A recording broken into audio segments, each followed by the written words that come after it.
We're into January in our DOF youth-only Southampton save, and so far, our director of football, Gary Megson, has made stellar signings such as Sam Allardyce and Terry Boyle. He's also loaned out our best defensive midfielder, so let's see how this January window goes, shall we?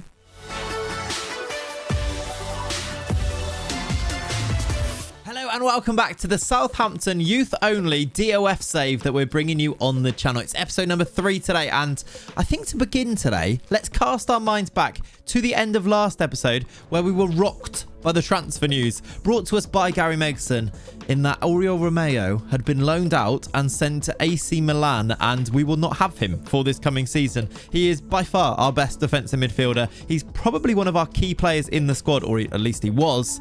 We've now lost him. Gary has decided that we didn't need him. Maybe it was a financial decision. He was on a decent amount of wages. Maybe Gary had decided that he doesn't quite have the pace that we want in there. Either way, I'm maybe clutching at straws a little bit. Either way, he had fantastic mentals. He was going to be really important in this side, in this system that we were rocking with the 4 centre midfielders, well, the 3 with a DM in behind, and it's left us maybe a little bit short in this position. I wanted to start here because there was lots of comments actually suggesting that maybe we could use Czech Doucouré, one of Gary's signings in this window, as the defensive midfielder. And I was looking at it, and I mean, he can play there, can't he? I think he's playing there in real life for Crystal Palace at the moment. I want to answer your comments here and maybe give him a chance here, but when I was doing my own little bit of research, I actually do wonder, is Ibrahima Diallo not the best player for this position? I did a bit of a comparison. I mean, you can make up your own minds by looking at this.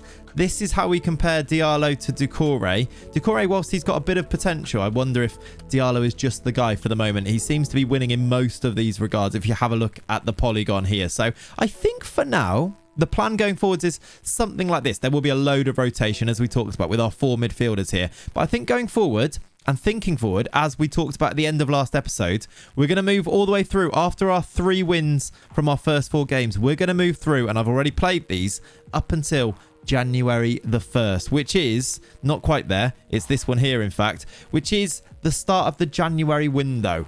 And I'm hoping that Gary can go and do a little bit more of really nice business, or at least maybe bring in a DM. Not sure. Before we do go and have a look at those January games that I have played, I do just want to pause briefly just to say thank you so much for all of the support on the series. You've been leaving loads of comments and getting involved and likes and lots of new subscribers coming from this series. So thank you so much for all of that. Please keep that going. We are so close, by the way, to 25,000 subscribers on the channel. We're within 1,000 subscribers now. So if you are enjoying this and you're not already subscribed, just hit the subscribe button. It'd be really nice of you. Thank you for that. But do keep those comments coming. I want to try and work them into future episodes and listen to you guys quite a lot in this series. So I think that's what makes these type of series quite fun, isn't it?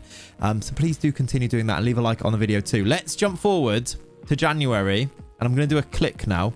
Some of you love this, lots of you hate this, but you can do nothing about it. I'll see you in January.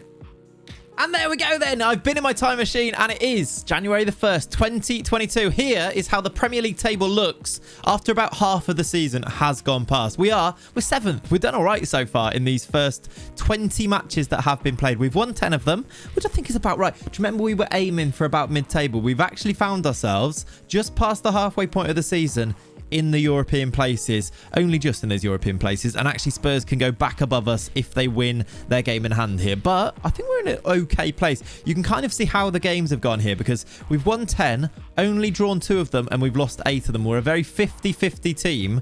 We've also conceded a lot of goals because we are on a -1 goal difference. If you compare that to Chelsea just above us on +13, you can kind of see how our season's gone, can't you? When we lose, we do seem to lose quite heavily, but do you know what? I'm taking it so far.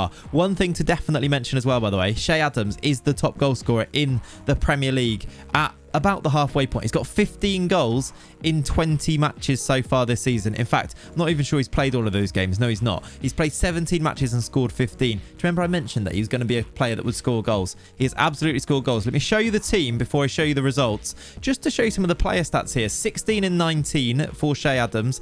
Bro has got himself 8 goals as well, which is pretty decent. James Ward-Prowse with 3. You can see which players have been performing quite well by the average ratings. 7.04 for Livramento. 7.14 from James Ward-Prowse, 7.26, 7.12 from the strikers there. Those have been our best performers. You can see by the appearances too about who's been playing most of the games. The midfield has been on a bit of rotation. Boudawi's played a fair few games. We've had a few from Mbom's played in there. Look, you can see that Kudus we talked about before. Doucouré not played many. When he did play, he's not played very well. So thank you for your suggestions to play him as the DM, but he's actually not been amazing for us so far this season. Let me show you the results then. This is the main thing, isn't it? If we go back to the final result before we jumped forward was all the way back after Villa, where we won 4-3. I'll scroll through them now. We started off with a loss to Arsenal 2-0, but then a nice run after that, beating Norwich, Peterborough in the Cup, Burnley, Everton, Brentford, Watford. At this stage, we were absolutely flying. We did get knocked out of the Carabao Cup to Chelsea with a changed team there. You can see that Adam Armstrong played in that one. Beat Newcastle, and then as November appeared, I don't know about you guys, but November seems to be the time when everybody starts to kick off about their playing time. There are plenty of players that are not best pleased about not playing in every single game. Maybe the dynamics took a bit of a hit here because our results certainly took a hit. We had some really tough games. Spurs at home. Then we had Palace away, which is going to be hard. We lost 3-0 in that one. We lost to Leicester at home. We lost to City. Then we lost to Liverpool. So you see how tough the games were here, but some really poor results. Some okay ones dotted in there. A win against West Ham 3-0. A win against Brighton 3-2. But more recently, a loss to Manchester United at home and then a draw with Brentford means that I think about 7th in the league, maybe going to go to 8th after Spurs play, is about fair. And I think I'm happy enough with that. Maybe trying to make our defence a little bit stronger during this January window wouldn't go amiss, Gary. If you want to go and sign a centre-back, that would be fine. Maybe we could move like a Bednarek into DM or something. I'm not sure. We could maybe work with it. We'll have to go and see what Gary Megson decides to do. One other thing to mention before I tell you how we're going to finish off today's episode, because there is going to be maybe a deadline day involved as well, is I wanted to show you the youth intake which we got back in whatever date you get this on.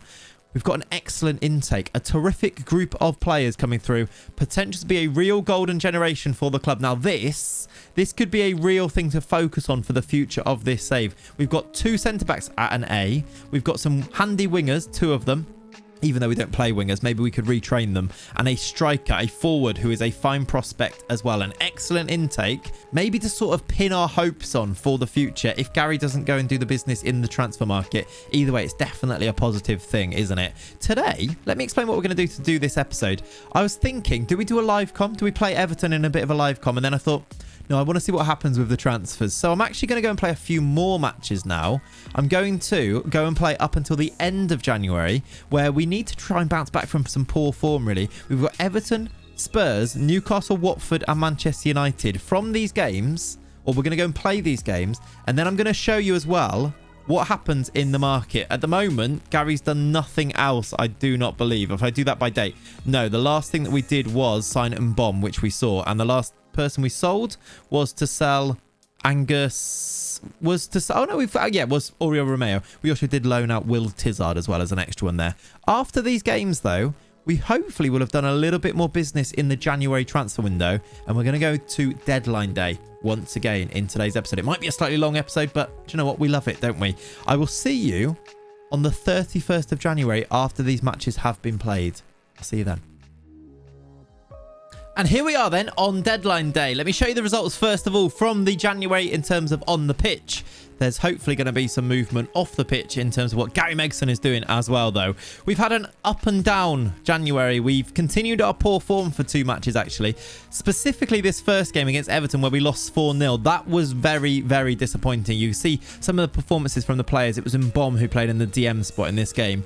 I mean, he wasn't actually a problem in there, but 6.2 from Bednarek, not great. We lost 4-0 and it was very much deserved. We then moved through to the FA Cup and we went out to Spurs in the FA Cup here, and I'm not all that disappointed, really. I do think we kind of need to focus on the league, and we weren't going to go and win the FA Cup, so going out in the 3rd round and avoiding that as a bit of a distraction, I'm not too upset with it. The board may be a little bit more disappointed with that. They did want us to reach the 5th round and they told us that we failed that, but overall they're still really happy with how we are doing, so I'm okay with it. We then though did bounce back with a couple of wins. We beat Newcastle 1-0. It was a goal from Armando Broja on the 64th minute on the snowy pitch in January. It was Kyle Walker-Peters down the right hand side into James Ward-Prowse, another assist assists for him. Broha with a nice little finish and a good win away from home at St James's Park. Just to mention as well, with Newcastle, if I show you the league table, they are struggling. They are down in 19th. There is a lot of really good players at Newcastle. Now, Gary, I'm letting you know this because if they get relegated, go and sign some players from them, please. It's insane, really, that they've got this much money to spend, Newcastle. They've spent in the window as well, by the way, £239 million. The most expensive signing, Diego Carlos from Sevilla, who's gone to Villa, of course. Bruno there on there, who's a real one. They also did buy Mancini for £17.5 million. That seems really cheap from Roma, but they've signed some good players, but they are struggling this season.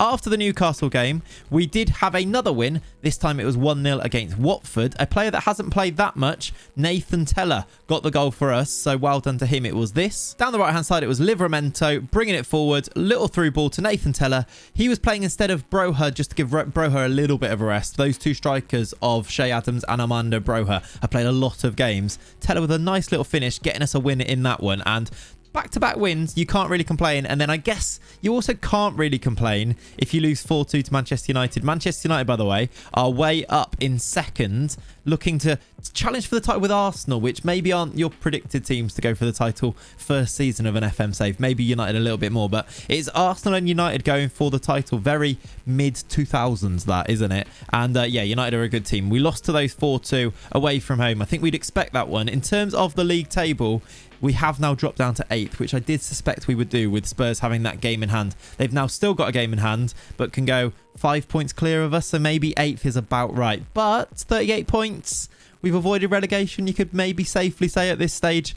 We're going to finish about mid-table, I think. There are 14 games to go.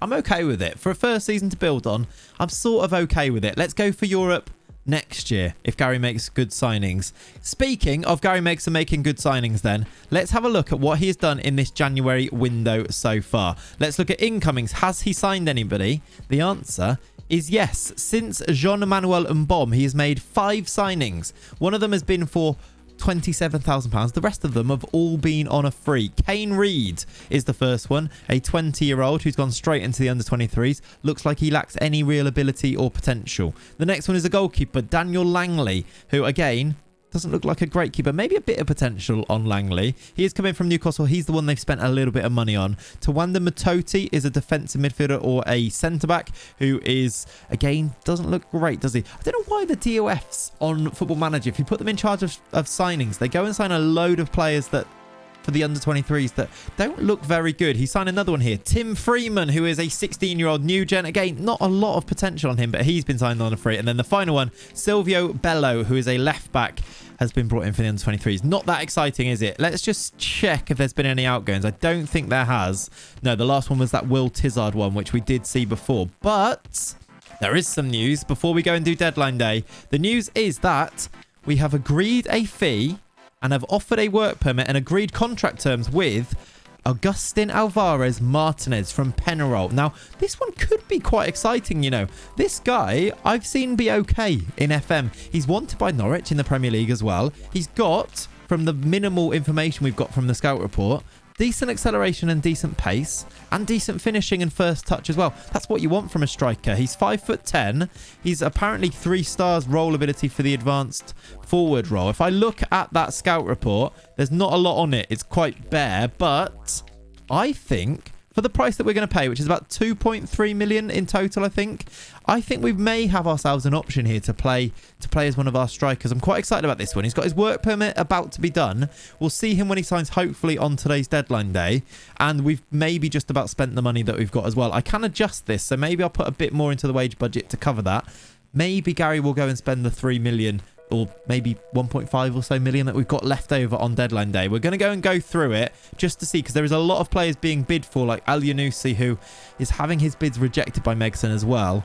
There might be some more business to do. I guess we'll go through deadline day and find out. Okay, I've just seen, by the way, as I'm about to take part in the deadline day, this could be a bit of a game changer, and I'm a little bit scared / very worried that James Ward-Prowse is being linked to Liverpool on deadline day for £37 million. We're being linked with another midfielder in Danilo for 10 mil. Is that a replacement for James Ward-Prowse? Is Gary planning to sell James Ward-Prowse here? Because that would be terrible. You see the Martinez deal is just about done, £2.5 million. Redmond is linked to Wolves for 16 million. Gineppo is linked with a loan as well. I'm going to say we're going to take part. Now, I am terrified that James Ward-Prowse is about to be sold here. Let's continue through and see what happens. Al Yunusi's put in a transfer request. That's hopefully going to see him leave the club because he's not been used at all so far this season. I mean, will we make it through? I've seen it on there again there. James Ward-Prowse linked to Liverpool. Okay, so it's done. There we go. The first bit of business on deadline day is now complete. And Augustin Alvarez Martinez, do you know what? He looks like a player. Maybe his attributes let him down a little bit. That pace, which I thought was going to be quite fast, is maybe not as fast, but there's a lot of value attached to him. The coaches seem to like him. He's definitely going to be an option. Great finishing. He's quite well-rounded, isn't he, as a striker? I think he's going to be an option. He scored a lot of goals last season for Penarol. Look, 17 and 29. I think this is a smart bit of business and definitely a squad player to go and challenge with the likes of Armando Broja and Shea Adams up front. We'll get him learning the language. We'll get Fraser Forster to go and say hi to him. And we'll continue through praying and hoping that James Ward-Prowse is not sold here on deadline day. Okay, we've sold Olafunwa. I think it's still being rumoured, the James Ward-Prowse thing, which I'm a little bit worried about. Do you plan to loan Kudus out is a question there. I'm going to say just ignore that really, because no, the plan is not to loan him out. I've seen a few rumours still about James Ward-Prowse, but nothing yet concrete. So far, no bids, and we're just kind of hoping that time ticks by here. It's like when you're in the lead at the end of an FM game, isn't it? And you're like, just let the time carry on. We're doing that, but with a deadline day now. Oh, I've just seen we've been offered Briel and Bolo.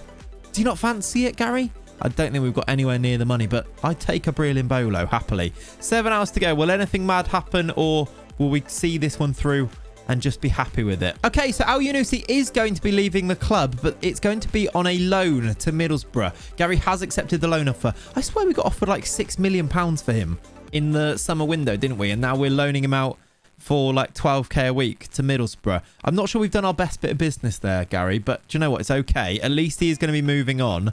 We've been offered these players. Anything in terms of James Ward-Prowse, not yet, with 4 hours remaining. There goes Al Yunusi. He has gone to Middlesbrough. We've also had a bid for Kegs Chalker, which is a youngster at the club. 4 hours remaining. Okay, and there then is the end of the window. Nothing else did happen, which is why we've kind of skipped to the end, because there was no movement with James Ward-Prowse, and we didn't see Gary go in for Danilo in that midfield either. I wonder if that would have been only a case if James Ward-Prowse had left, maybe he would have gone for a midfielder. So then, our business in January and on the deadline day looks like this. Augustin Alvarez Martinez brought in for £2.5 million, and we loaned out Moy Al Yunusi to Middlesbrough. That's mainly our business, meaning the squad is going to look a little bit like this. Let's put Alvarez Martinez onto the bench instead of Gineppo, and he's going to be an option in there. Check Decore needs to go back on the bench too, and we're going to move our way through here then. I think for next episode, and this will be where we leave it for today, we've looked at how we've got on halfway through. Next episode, you're going to join me at the end of the season. I'm going to go and finish off season number 1, and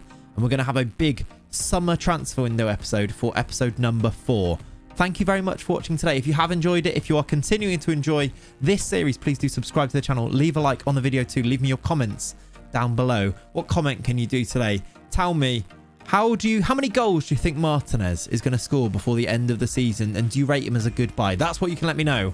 I will see you in episode 4. Thank you very much for watching today. Have a lovely rest of your day. I'll catch you next time. Bye-bye.